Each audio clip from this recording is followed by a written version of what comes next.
Hello everyone, my name is Saxon. I am a recruitment officer from the Faculty of Science at the University of Melbourne. And tonight we're going to talk about the Doctor of Veterinary Medicine, admissions and selection guidelines, application processes and entry requirements for selection into the 2024 intake of the program. With me today in the event is my fellow recruitment officer from the Faculty of Science, Lachlan Hooper, who has joined us in the Q&A. So he'll be answering some of your questions. Please note that you're welcome to submit any questions that you have throughout the session using the Q&A function in the event platform. And note that if you see someone has posted a question that you would like to have answered, you can vote for that question to be answered by Lachlan or myself at the end of the session. I'd like to start today's session with an acknowledgement of country. So today I'd like to acknowledge the elders and descendants who have been and are the custodians of these lands and Australia's, if not the world's, first scientists and cultivators. We acknowledge that the land on which we are privileged to meet, work on, to work and where our students study is a place of age-old ceremony of celebration, initiation and renewal, and that the local Aboriginal peoples have had and continue to have a unique role in the life of these lands. I'd like to extend a warm welcome to any traditional custodians and Aboriginal and Torres Strait Islander Australians joining us today. And Wominjeka, as you'd see on the sign at one of the entrances to our Parkville campus, Wominjeka is a Wurrung word for welcome. I'll introduce you to the University of Melbourne. The University of Melbourne is Australia's leading university, and for over 160 years, we've made distinctive contributions to society, attracted some of the brightest and most motivated of students and researchers from over 150 countries. Our world-class teaching facilities, 100+ research institutes and industry connections support our annual 52,000 students and professionals to make meaningful careers out of solving globally significant problems. We're an internationally recognised institution and were recently ranked as the 14th best university in the world by the US World University Rankings 2023. And another statistic that we're very proud of at the University of Melbourne is our number 8 in graduate employability. This has been brought about because of not only our teaching quality, but also our commitment to students being able to pursue the careers that they intend to whilst studying with us and as a result of studying with us. We are also ranked, Melbourne itself is ranked the 5th best student city. And depending on where you look, Melbourne is typically ranked number 1 in Australia for universities, but this may vary with the rankings that you look at. So let's dive right into the Doctor of Veterinary Medicine. I'm going to talk through the program in general and also have a little bit of a dive into the course structure, what it looks like to study the program, as well as answering some key questions about fees, scholarships, etc. The Doctor of Veterinary Medicine is a 4-year graduate entry program that enables direct entry into the veterinary profession across international places and Australia. It has 1 intake per year in February with 160 places available in each intake. Roughly 90 to 110 of these places are reserved for domestic students. You'll have the opportunity as part of studying the Doctor of Veterinary Medicine to learn in world-class facilities across 2 campuses. So this is our Parkville campus, our main campus in Melbourne, and our Werribee campus in the western suburbs of Melbourne, which is a dedicated clinical skills training campus for the Doctor of Veterinary Medicine. We are the oldest veterinary science school in Australia, and we combine over 100 years of experience in world-class education, as well as talented and experienced teaching staff who are at the forefront of veterinary science research and bring this knowledge into the classroom for you to learn from. Another one of our rankings for DVM is that we are considered number 26 in the world for veterinary sciences, specifically by the US World University Rankings. On completion of the Doctor of Veterinary Medicine, you'll be able to practice as a veterinarian across a whole host of locations around the world. And we are internationally recognised and accredited by the Australasian Veterinary Boards Council, the American Veterinary Medical Association, and the Royal College of Veterinary Surgeons. Our graduates can work across the globe, and I've put a couple of those locations on the map, which includes Australia, New Zealand, Singapore, Hong Kong, the USA, Canada, and the UK. For the USA and Canada, you are required to complete an additional test to be able to practice as a vet or a veterinary practitioner in these countries, called the NAVLE. The NAVLE students from the University of Melbourne who sit the NAVLE have had a 92% pass rate over the past 5 years, which is another stat that we're very proud of from our veterinary medicine cohort. Obviously, when you study the Doctor of Veterinary Medicine, the main career outcome of this program is to become a registered veterinary practitioner. But there are also complementary career outcomes to this program, which are broader than just veterinary practice, which still include considerations for animal health, welfare, and well-being. So this includes the opportunity to open potentially some private practices in veterinary medicine, including potentially doing some training in specialist areas of veterinary medicine. You could look to go into government and policy, advising on animal matters and affairs in Australia and potentially around the world. You could look to join us at the University of Melbourne to do research or some further study, to be on the forefront and develop cutting edge technologies and find new ideas to solve veterinary medicine problems. You could be teaching in tertiary education alongside research, so teaching the next round of students who wish to become vets. You may like to pursue studies in agricultural sciences, and you'll get some hands-on experience with production animals in this program, which would complement a career in this space. Pharmaceutical companies, drugs and pharmaceutical products make a huge part of veterinary practice, so you might find yourself working in these spaces too, as well as things like animal welfare agencies similar to government services, pursuing internships and residencies, so getting some specialist hands-on training, or you could find yourself doing not-for-profit work or working in development studies in developing countries or around the world, or in places where your skills and expertise are needed for those most in need. Let's take a little bit of a look at the course structure.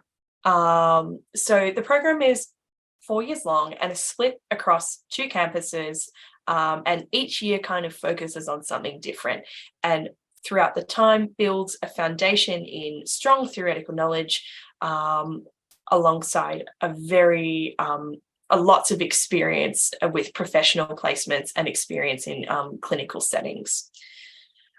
So year 1, and I'll show you some pictures of what it might look like to study on campus as well.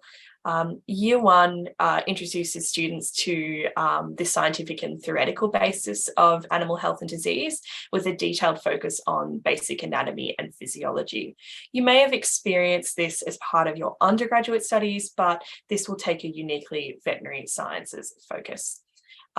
You'll also have the opportunity to build some animal handling skills. So maybe not veterinary handling skills, that comes in the 3rd year of study, but you'll get some opportunities to work with animals during the summer and winter periods, as well as some experiences in the classroom.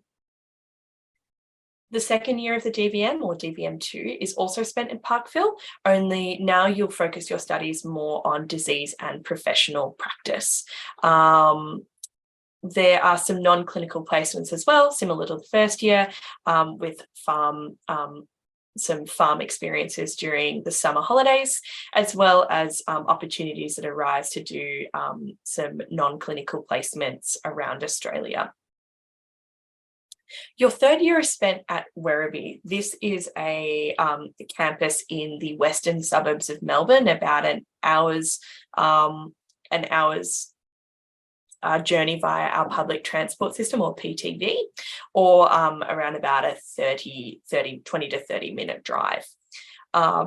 Your third year, which you spend in Werribee, is a clinical transition year where students can study the principles of clinical medicine and surgery and practice important preclinical skills for different animal groups. So ensuring that your animal handling is up to scratch in both just a general sense, but also in a clinical sense. So you'll practice things like sutures, or we might encourage you to use some of our clinical models that we have available in Werribee, which are like big fake animals, which you'll use to practice some of those skills on before you put your hands on the live thing.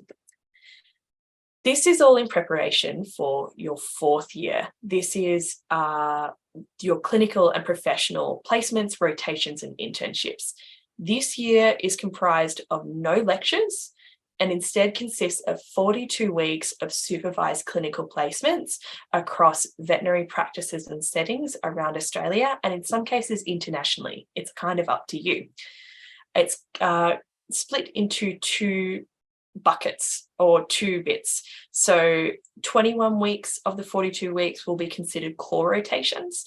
These are completed at veterinary practices which are deemed fit and suitable by the Melbourne Veterinary School and the Doctor of Veterinary Medicine placements team, and they'll help you obviously engage with those placements. They're set and you have to complete them. And then the remaining 21 of that 42 weeks are extramural placements. So these are placements that you get to have a little bit of a say and selection over, where you might go do some specialist training with exotic animals, or you might want to work in a practice if you're coming from overseas closer to home in your own country. They'll still need to be approved by the Melbourne Veterinary School, but it allows you to have a little bit more freedom of where you would like to gain experience before becoming a qualified vet and entering the workforce. As part of your third year and fourth year, you'll also get to select a track and pre-track. This is some specialist or like a deeper industry focus or specialist training in like different areas of veterinary study, and these are available in equine studies, small animal, production animal, and government industry and conservation health. And they all kind of lead to different things. Please note, it's not training you to become a specialist, but it can set you up to pursue specialist training ongoing as part of your placements, as well as in your later career. So you'll do about 2 to 4 weeks of pre-track study in your third year, and then about 4 weeks of track activities as part of your core rotations in your fourth year. This is taking a look at what DVM, what the Doctor of Veterinary Medicine in your first year and second year will look like. So maybe a little bit more reminiscent of your first year. This is the Parkville campus. As you can see, the city is just below it. And if you see on your right to the little ovals on the campus, you'll actually see one of the key buildings you'll be studying in, which I'll show you some photos of. And some of these pictures are more reminiscent of what your orientation week will look like, making friends, meeting Barry the bear, our mascot, and just getting to know campus in general. These are some pictures of our Western Edge Biosciences building, which is dedicated it's a combined biosciences building where our health, agriculture, and veterinary students complete biological studies in. You will spend a lot of your time here in your first and second year, completing those anatomy, physiology, and animal health and disease subjects. There are dedicated veterinary sciences laboratories, which I don't have pictured, that are on the ground floor, as well as dedicated spaces for you to actually practice your studies. There's lockers, showers, everything that you would need to get through the make sure that you're clean after your lab practices, as well as just getting through the tough study that is the DVM. I've also got some pictures or a GIF that's rotating, which is showing our object-based learning lab, which is a laboratory solely for our Doctor of Veterinary Medicine students. They use these displays to learn about animal anatomy and physiology in their first and second year. And that is solely only accessible to Melbourne Veterinary School staff who teach that subject, as well as the Doctor of Veterinary Medicine students for anatomy and physiology studies, as well as private study. This is taking a look at your third year study at Werribee. So the Werribee campus is pictured on the top left corner square. This is a dedicated teaching building and was recently refurbished and built, so it's looking brand new and gorgeous. This is a purpose-built facility for veterinary sciences as well, and is only accessible to Melbourne Veterinary School staff and students. There are dedicated labs and learning spaces. So I've got a picture of our dedicated veterinary sciences library. And there's some pictures of you doing some preclinical training. So one of our lecturers teaching our students how to do proper sutures, as well as some of those models. You'll see a scary looking kind of fake dog head. And that's showing how to properly look down a dog's throat to complete intubation. As mentioned, tracks and pre-tracks are a part of your selection in third year and fourth year, and I'll just go through them quickly. So government, industry and conservation health includes wildlife or more exotic animals, or biosecurity policy experience in zoos or conservation organisations. And there's a lot of focus on Australian native wildlife if you're interested in that. So I've got a picture of an echidna there. The production animal focuses on agricultural settings and can build on those preclinical placements in your first and second year, where you'll look at the health and well-being of animals in agricultural production settings, including cows, poultry, sheep and pigs, and you'll find yourself doing some training on farms, obviously. So small animal focuses on common household pets or companion animals such as dogs and cats, birds, rodents, and even some exotic species such as reptiles. And then the equine studies focus on horses, and you'll find yourself doing lots of work in regional areas, and you'll gain work experience with in equine veterinary practice. So these are selected in your third year to do your pre-tracks. You can change your track in your fourth year as well. The fourth year of the DVM, this is just a picture, some pictures of our students completing their clinical placements. So showing some pictures of students doing some surgery, working with some donkeys. We've got one of our students, Katie, who is seen there with a turtle. So that placement is done further up in Queensland, where students can work with the health of marine life. I know that is of interest to some of you. So placements can be completed within Australia and around the world. And this is a picture of some of our students completing some placements in more regional settings. So with our horses or horse racing. The pictures, there's Alyssa, one of our international students from Canada who graduated in 2022, is pictured with a joey, which I know a lot of you may be interested to get some experience with. On the left-hand side, she worked at a joey sanctuary, taking care of the health and welfare of our joeys. And then in the middle, I've got a picture of Keely Barry and Kate Maloney with Associate Professor Dr. Charlie L. Hage, who is a very well-respected associate professor in equine studies, but he also takes students overseas to Indonesia to spay and neuter cats and dogs in Lombok and Kuta, which is showcasing some of our international placement opportunities. So the students are pictured there in their fourth year as part of their extramural placements, completing that spaying and neutering in cats and dogs. As mentioned, clinical placements can be found around the world, and there's some pictures there of where you may go. Typically, all of our core placements will be completed in Australia, and extramural placements are where those overseas study options come into play.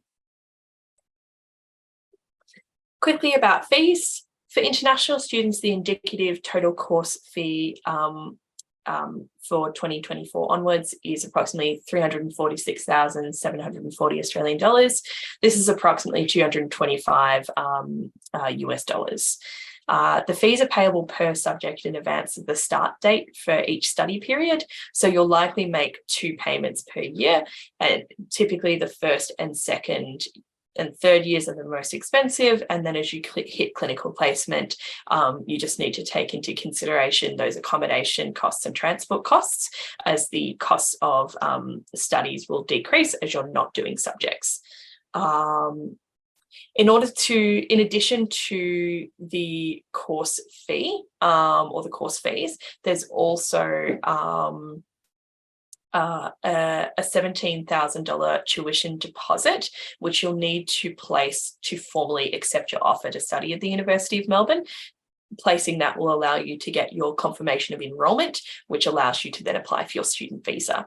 This fee deposit can be made at the same time as your overseas healthcare cover, and the fee deposit goes towards paying off your student fees. So it's not 346,000 as well as 17,000 on top. That $17,000 is taken off your total course fee as it contributes to paying for your subjects. In addition to your course fees, you'll also, if you're applying directly to the University of Melbourne, there is an $120 application fee, which applies to international students when submitting an application. If you're applying via VMCAS, the cost to apply, the $120 application fee does not apply. Instead, you will pay VMCAS $227 USD, and then an additional 124 program fee, an additional $124 per program that you apply for. The fees, so I've just got some common FAQs. The fees do not cover equipment and uniform costs. So there may be some things like you might need to pay for a lab coat or a jumpsuit or some work boots, and you might need to pay for some books, although most books will be available via our libraries. This does not cover accommodation costs either, and accommodation costs can vary from about $250 onwards, depending on your living arrangements or where you study.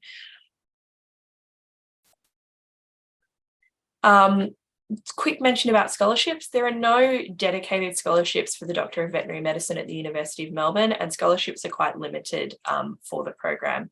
So instead of there being specific scholarships for the DVM, it will be university-wide consideration for scholarships that are available for all programs. Because of this limitation, we ask that you regularly check our scholarships website for additional opportunities, as well as external scholarship providers, and I've got some links there for you to follow up on. When you submit an application, you will be automatically considered for most scholarships at the University of Melbourne. However, I encourage you to check the website for additional scholarships. Some quick student experience FAQs that we often get from you guys. So firstly, what kind of accommodation is available? Accommodation varies across the years in the Doctor of Veterinary Medicine. In your first and second year, you'll likely want to look for something like student housing, or may even consider living at one of our colleges on campus.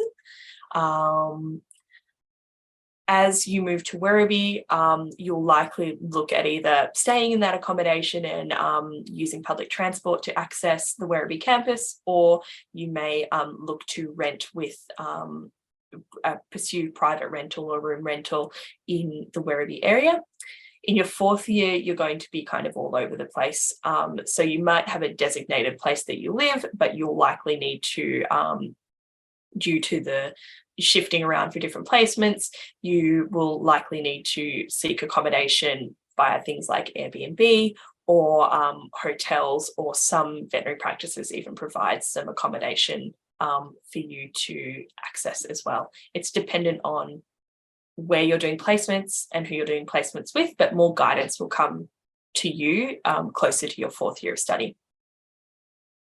The contact hours, what are the contact hours? They vary with the time in which it varies with the year as well. So in your first and second year, you'll likely be studying from about 25 to 35 hours a week. And this partially includes what we expect from you in terms of external study to your class times. Your third year will be approximately 35 hours of study a week.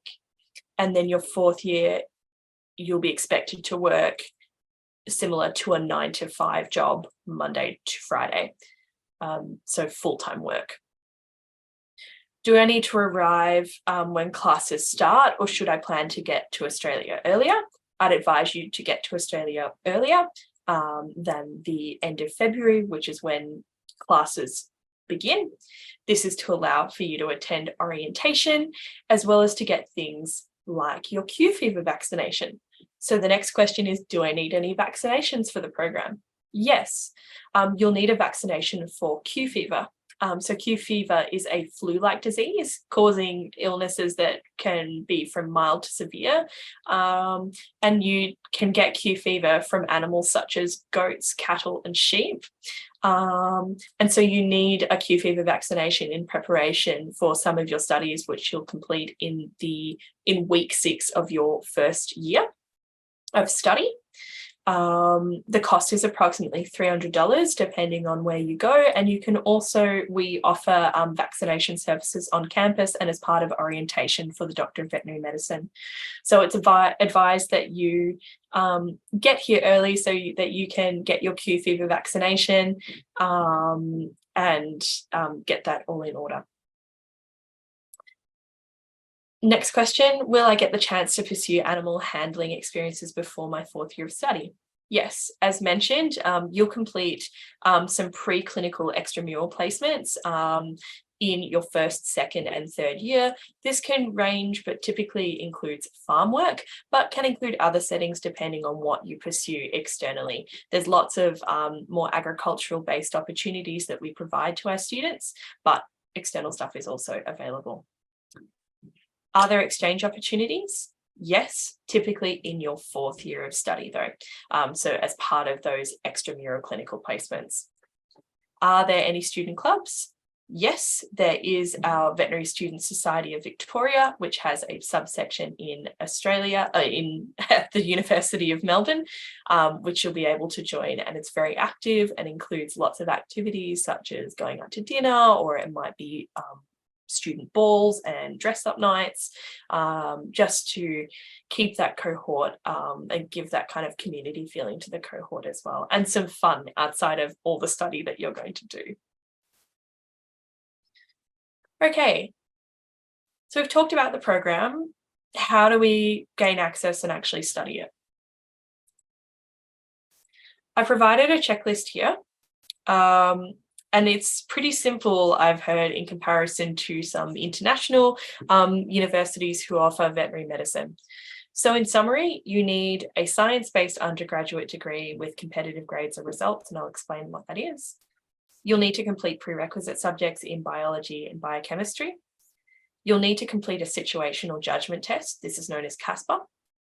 You'll need to provide a personal statement, which includes a 500-word statement, CV or work history details, and the contact details of 2 professional referees.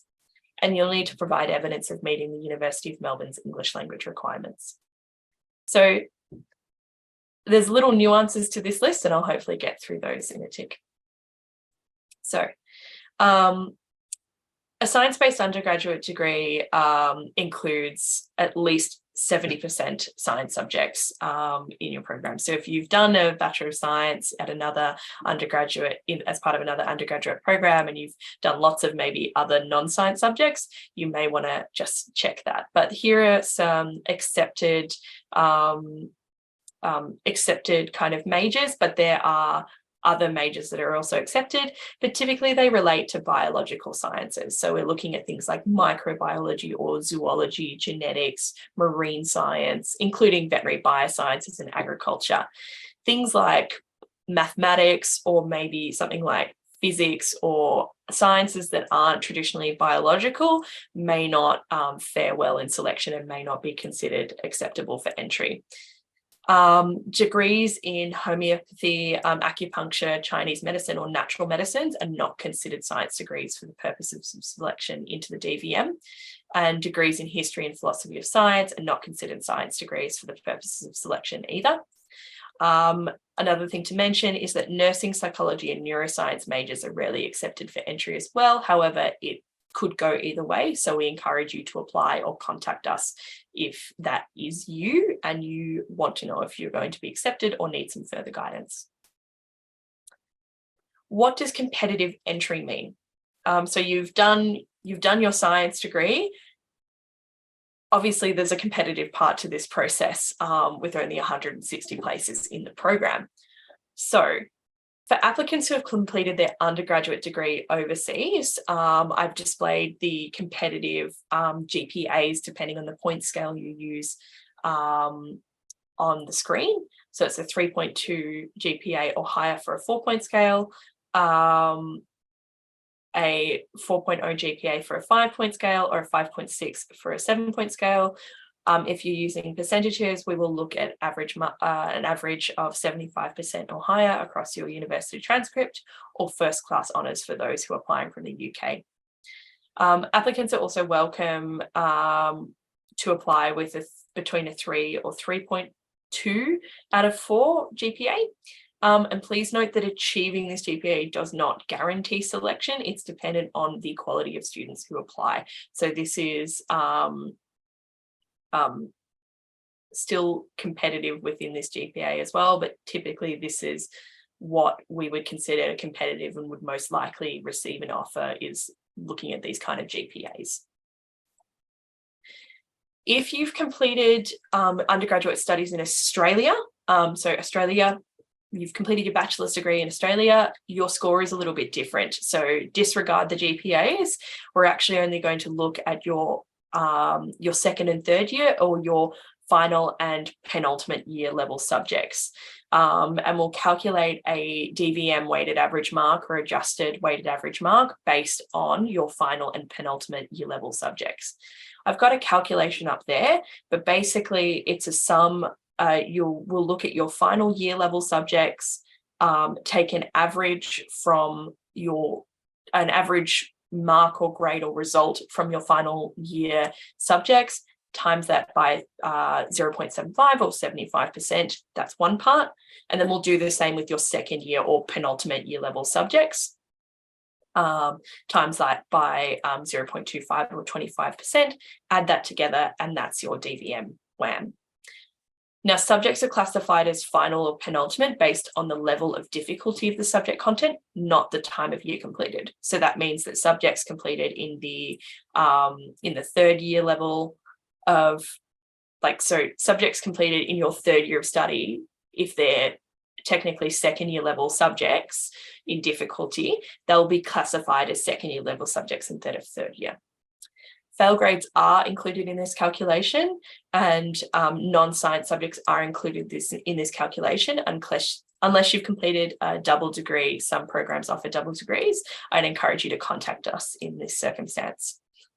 And results expressed as alternative grades without a percentage range will be taken as the lowest percentage within the range provided in your grading sheet. There are some further guidelines in the selection guidelines for the program for other alternative mark ranges. Prerequisite subjects. You'll need to complete subjects in biology and biochemistry. So the biology subject must be taught at a minimum of a first year level. So if you're coming from the US, this will likely be a second year biology subject.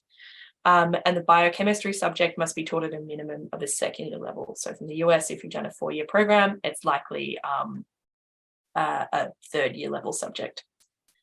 And it must have strong foundations in chemistry. There are some equivalent subjects outlined in our selection guidelines that are taught at the University of Melbourne that you can see if they match selection criteria or key learning outcomes for those subjects. And we do also have a list of approved subjects taught internationally in Australia and New Zealand as well in the selection guidelines. If you're unsure and the subjects you've completed aren't on those lists, you can provide a detailed subject syllabus for subjects not approved as part of your application. If you don't, so FAQs, if you don't meet subject prerequisites, you can pursue one of the subjects on the list of approved subjects, or you can look to study those at the University of Melbourne as well. If that is you, please contact us and we can provide you guidance.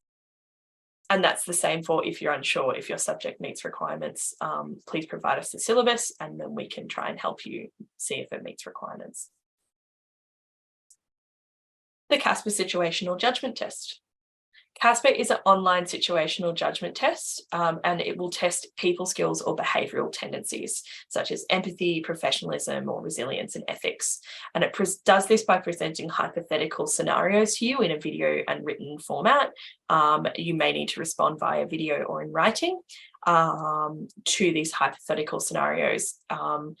There's no right or wrong answers to these hypothetical scenarios. It's testing how you would react to them, respond to them, and provide advice in these situations. For international students, satisfactory performance in the situational judgment test will be a condition of admission to the course. There's no score that you need to aim for. You just need to sit it, and each year the Casper team, or the people who assess Casper, which is an external provider, will provide us kind of some rankings and scores which will quantify satisfactory performance and completion. We do not publish those marks, so we don't provide a score or quartile you need to achieve. The test isn't designed that way. Can I resit or retake the Casper test in the same calendar year? No, you can resit you can take a different type of Casper test if you, for instance, have applied overseas and are now looking to complete the Casper test for Australian health settings such as veterinary medicine. If you are worried that you've completed the same test type for other institutions in Australia on the wrong test date, you can contact us and we'll get you some help. How can I prepare for the Casper test? There's guides online on the Casper website. And how long is the Casper test? It's roughly can take up to 2 hours to complete, depending on how fast you are. There are extra FAQs that you can read on the Casper website, which I've linked there. These are the Casper dates that we have set for this year. Please note the Australian time zones. You'll need to register for the Casper date for these particular Casper dates at least 3 days prior to the test. And please note that we only accept Casper results obtained on these approved test dates. We don't take other test days. So please contact us if you're having a problem with that. You do not need to complete Snapshot or Duet as part of the Casper test for us. And you can complete the Casper test before or after you apply, just making sure that you have signed up for one of the dates listed on screen. For the personal statement, there's kind of 3 parts. There's a 500-word personal statement or additional information section, where you'll outline your personal motivations to pursue a career in veterinary science, a demonstrated commitment to animal production, health and welfare. This is a space for you to outline life and work experiences external to maybe volunteer experience or paid work, and any extracurricular activities or community involvements, personal characteristics. In addition to the 500-word personal statement, so not including in the 500-word limit, you'll have a relevant work experience table, which is a space for you to include details about paid or unpaid work that you've completed in veterinary or animal sciences health settings. In addition to this as well, you'll need to provide the contact details of 2 to 3 professional referees. So these are referees that can attest to the accuracy of your personal statement and your work experience table. Now, this can be confusing. So a common question that we get, because we don't specify that you need experience with animals to get an offer, So let's answer that question. So do I need to have experience with animals to get an offer for the DVM? No, but it can help your application. And this kind of relates to the third FAQ that I've listed there, which is how does the personal statement impact selection? Work experience in a high quality personal statement can add up to 4 points to that DVM WAM calculation. And can also bolster international applications in terms of consideration for those who have studied outside of Australia with that kind of GPA mark consideration. Do my referees need to be veterinarians or work in animal health and sciences? No, they do not. It would be great if they do, but we'd much prefer a higher quality reference that can attest to the accuracy of your statement and your work experience than a lower quality reference who has come from an animal health and sciences background, who doesn't know you as well, or cannot attest to your character. English language requirements. All applicants must satisfy the English language requirements of this course. If you've previously studied an undergraduate degree, which you'll need to do if you're applying for the Doctor of Veterinary Medicine, and the undergraduate degree was at least 2 years full time, you may automatically meet the university's English language requirements. This option, however, is not available if you've completed your undergraduate studies in China, India, Nepal, or Pakistan. And you'll likely need to provide just potentially a letter saying that your studies were completed in English or at an English speaking institution. There's more guidelines on our website depending on which country you've studied in and what is required. For those who don't meet the requirements this way, or maybe didn't study in one of those designated kind of countries, you'll need to complete an English language test, and the options are listed and scores required are listed on the screen. Please note that any English language test must be taken at a test centre. How to apply? You can either apply directly to the University of Melbourne via our website, so on the left, or for international applicants, you also have the opportunity to apply via VMCAS, or the Victorian Medical College Application Services, run by the Association of American Veterinary Medical Colleges. This provides the opportunity to apply for up to 31 US veterinary medical colleges, 2 Canadian and 11 international colleges of veterinary medicine, including the Doctor of Veterinary Medicine. We have specific dates and rounds for selection for international studies in the Doctor of Veterinary Medicine.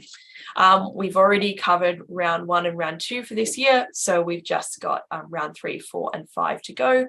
Please note that you must submit an application before the application deadline, but you do not have to have all your documents ready. So for instance, if you're in your final half year of study, you can provide evidence of meeting or finishing your degree after you've applied, and that may be a condition of your offer if you get a conditional offer. And you do not need to complete the Casper test before you apply. You just need to complete it on one of the prescribed dates and indicate that you'd like to be considered for the University of Melbourne as part of that Casper test. You will obviously need to have the majority of your transcripts ready and your personal statement ready for your application. That cannot be supplied at a later date.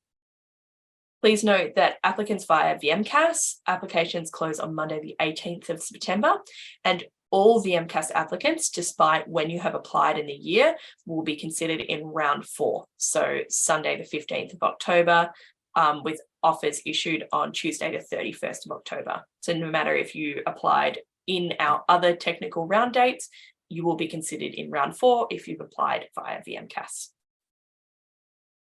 I've got some additional links there, which I'd encourage you to take a photo of. This includes an inquiry link for you to submit inquiries to my team if you've got further questions.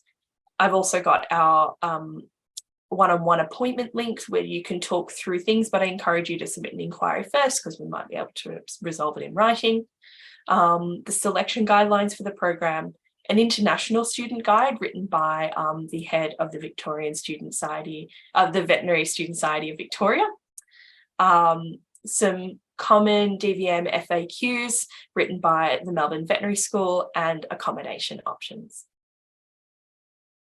Otherwise, we'll jump into some Q&A. I'll just hold this. This is a QR code to submit an inquiry, just in case we don't get to your Q&A.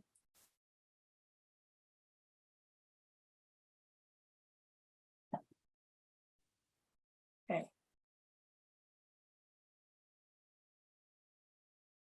I don't have any questions sitting here now. I think Lachlan's answered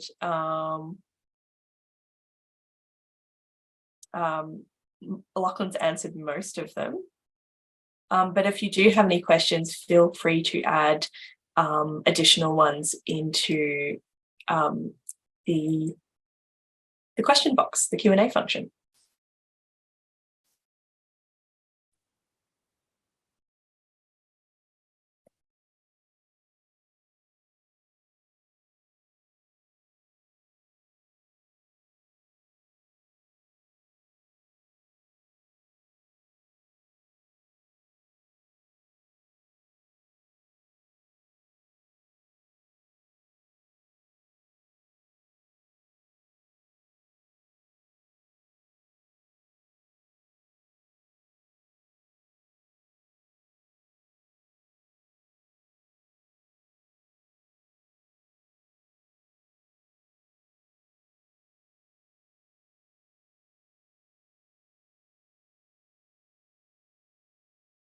Okay, well, seeing as we don't have many questions left, thank you, Lachlan, for answering those that have been submitted.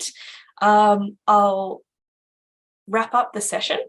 I'd ask you to please take a photo of that inquiry link, or if you haven't today, please note that you can contact us via the University of Melbourne study web pages, which displays all information about the Doctor of Veterinary Medicine. Thank you so much. Oh, we've got one question. If I'm finishing my studies after the semester, will my final grade count, or is it calculated by the marks I achieve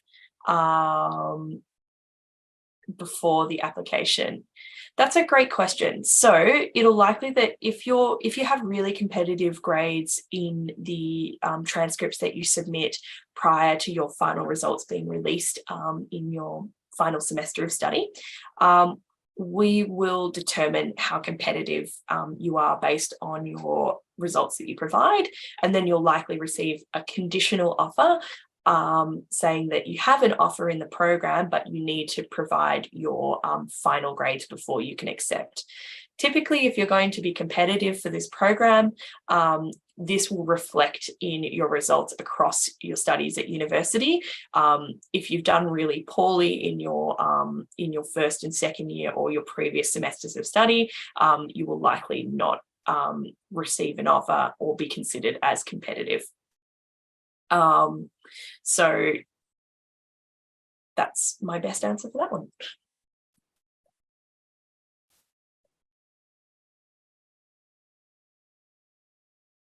I think that is all. Otherwise, I'm going to wrap up. Thank you so much for your time today. And hopefully this has helped you make your decisions about studying at the University of Melbourne, as well as learning about our Doctor of Veterinary Medicine course, and encouraged you to apply, as well as just consider it as an option. Thank you so much.